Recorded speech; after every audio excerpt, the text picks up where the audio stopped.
नमस्कार, विंध्य भारत के साथ मैं प्रदीप त्रिपाठी। आइए डालते हैं नजर अब तक की सबसे बड़ी खबर पर। सबसे पहले जब कोई भी अधिवक्ता के पेशे पर आता है तो वो लाइसेंस प्राप्त करता है और राज्य अधिवक्ता परिषद हमें अधिवक्ता के रूप में कार्य करने का लाइसेंस प्रदान करता है। इसके लिए वो लगभग 20 से 25 हज़ार रुपये हमसे फीस जमा कराती है और तब हमको अधिवक्ता के रूप में कार्य करने की अनुमति प्रदान करती है। उसी को अपन लाइसेंस कहते हैं। जब लाइसेंस मिलता है तभी हमारा इंश्योरेंस भी होता है और ये ग्रुप इंश्योरेंस के तहत जितने भी अधिवक्ता हैं मध्य प्रदेश में वो सभी उस ग्रुप इंश्योरेंस से बीमित हैं। राज्य अधिवक्ता परिषद की पुरानी समिति ने एक निर्णय किया था कि अगर किसी अधिवक्ता की मृत्यु होती है तो उसे 2.5 लाख रुपए मृत्युपरांत बीमा राशि प्रदान की जाएगी। लेकिन जो वर्तमान की राज्य अधिवक्ता परिषद है उसने बीमा की राशि में भी अपनी कुछ शर्तें लगा दी हैं। अब अगर कोई अधिवक्ता मृत्यु को प्राप्त होता है तो बीमा की राशि केवल उसी के आश्रित को प्राप्त होगी जिसके घर में पत्नी शासकीय सेवा में न हो और जिसकी संतानें नाबालिग हों, अवयस्क हों। अगर मृत अधिवक्ता की संतानें बालिग हैं तो उनको किसी तरह की बीमा की राशि प्राप्त नहीं होगी और अगर मृत अधिवक्ता की पत्नी किसी भी रूप में शासकीय अनुदान प्राप्त कर रही है तो उसे भी बीमा की राशि नहीं दी जाएगी। अधिवक्ता संघ जिला रीवा का कहना है कि बीमा की राशि मेरी अपनी राशि है, उसमें राज्य अधिवक्ता परिषद को शर्तें लगाने का अधिकार नहीं है क्योंकि उसका प्रीमियम तो हम देते हैं, कोई राज्य अधिवक्ता परिषद उसका प्रीमियम अदा नहीं करता है। आजकल रीवा जिले की पुलिस अधिवक्ताओं की भौजाई बनी हुई है। वो अधिवक्ताओं से मजाक करती है। 2016 में एक प्रकरण जो अधिवक्ता श्री शत्रुघ्न सिंह तिवारी के खिलाफ मुकदमा कायम किया गया उसमें रीवा जिले की पुलिस ने लिख कर दिया कि श्री शत्रुघ्न सिंह तिवारी के खिलाफ दर्ज किया गया प्रकरण समाप्त किया जाता है। ये पत्र है, सब कॉपी दीजिए सबको। अब 7 साल बाद 2016 का है, जून 16 का, CSP at that time Bharat Dubey थे, उनने लिख कर ये दिया था। अब 7 साल बाद हमको सिविल लाइन थाने की पुलिस द्वारा ये सूचना दी जा रही है कि अधिवक्ता श्री शत्रुघ्न सिंह तिवारी के विरुद्ध प्रकरण न्यायालय में प्रस्तुत किया जाएगा। हमने इस संबंध में रीवा जिले के SP को भी बताया, रीवा जिले के DIG को भी बताया, सिविल लाइन जहां का ये मुकदमा है उनको भी समझाया, सबको बताया कि ये 2016 का प्रकरण है। 7 साल गुजर गए और आपने लिख के दिया है कि प्रकरण समाप्त किया जाता है। तो आप ये मजाकबाजी मत कीजिए। अगर रीवा जिले की पुलिस अपनी आदत से बाज नहीं आई और इसी तरह मजाक करती रही तो रीवा न्यायालय के प्रांगण में हम रीवा जिले की पुलिस का प्रवेश बंद कर देंगे, क्योंकि ये मजाक का विषय नहीं है। किसी अधिवक्ता के खिलाफ मुकदमा फर्जी कायम किया गया, फिर आपने उसमें जांच की, लिख के हमको दिया कि मुकदमा में साक्ष्य नहीं प्राप्त है इसलिए मुकदमा निरस्त किया गया। फिर 7 वर्ष बाद आप अधिवक्ता से ये कहें कि आपके खिलाफ चालान प्रस्तुत किया जाएगा तो ये न्याय संगत नहीं कहा जा सकता और ये पुलिस की लगभग दादागिरी है। अधिवक्ताओं के साथ दादागिरी करने की इजाज़त पुलिस को नहीं दी जा सकती।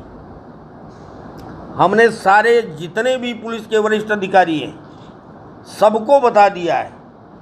अपने डिस्ट्रिक्ट जज को भी हम कल बताएंगे ऐसा ऐसा मैटर है और अब हमारे सामने इसके अलावा कोई विकल्प नहीं कि हम न्यायालयीन कार्यों से विरत होकर और न्यायालय में तालाबंदी कर दें।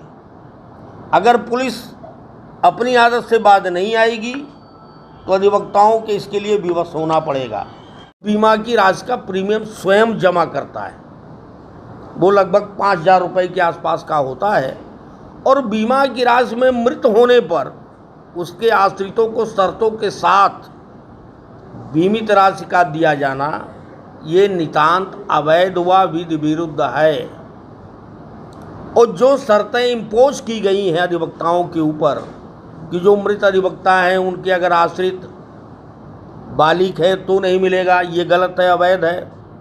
अगर उसकी पत्नी किसी भी तरह से शासकीय राशि प्राप्त कर रही तो उसे बीमा की राशि नहीं प्राप्त होगी, ये भी गलत है। बीमा की राशि का जब प्रीमियम हम देते हैं तो जितने का बीमा है उसकी समस्त राशि मृत अधिवक्ता के परिवार को प्राप्त होनी चाहिए। तो ये जो शर्तें इम्पोज की है राज्य अधिवक्ता परिषद ने, इसे तुरंत हटाया जाए।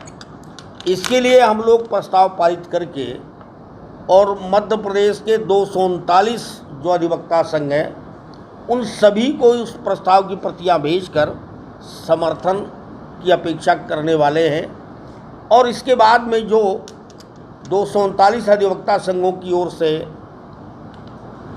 माने उनकी संस्तुति प्राप्त होगी, उनकी सहमति प्राप्त होगी तो उसके संबंध में फिर आगे की लड़ाई लड़ी जाएगी।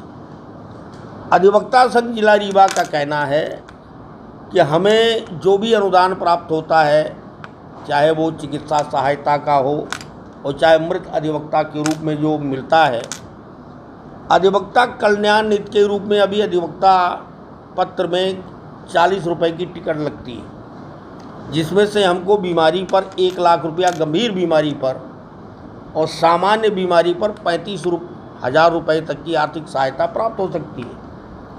अधिवक्ता संघ जिला रीवा की मांग है कि अधिवक्ता पत्र में जो 40 रुपये की अधिवक्ता कल्याण निधि की टिकट लगती है उससे 100 रुपया किया जाए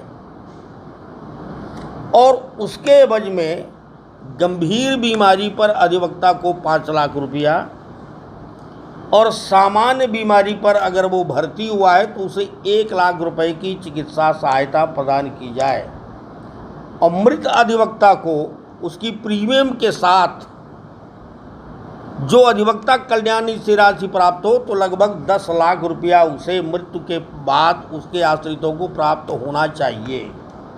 यह अधिवक्ता संघ जिला रीवा इसके संबंध में मांग करता है और इसके लिए हम लोगों ने कई बार प्रयास भी किए,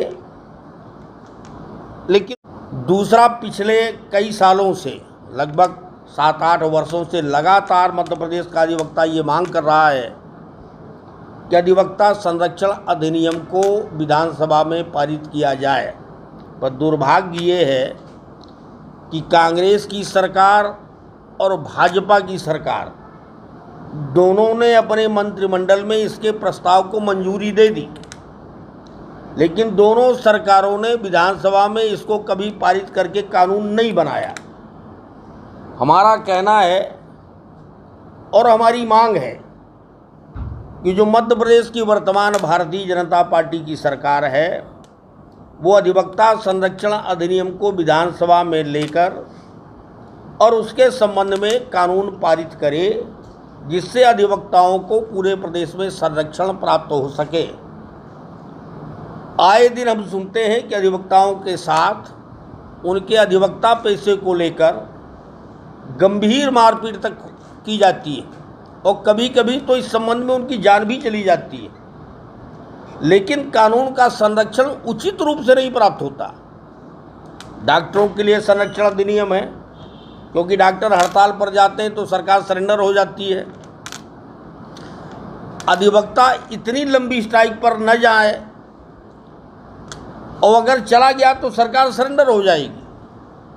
पर हम चाहते हैं कि पहले हम सरकार को चेतावनी स्वरूप इतनी मांग बता दें कि आप अधिवक्ता संरक्षण अधिनियम को विधानसभा में लेकर उसे अधिनियम का दर्जा दें।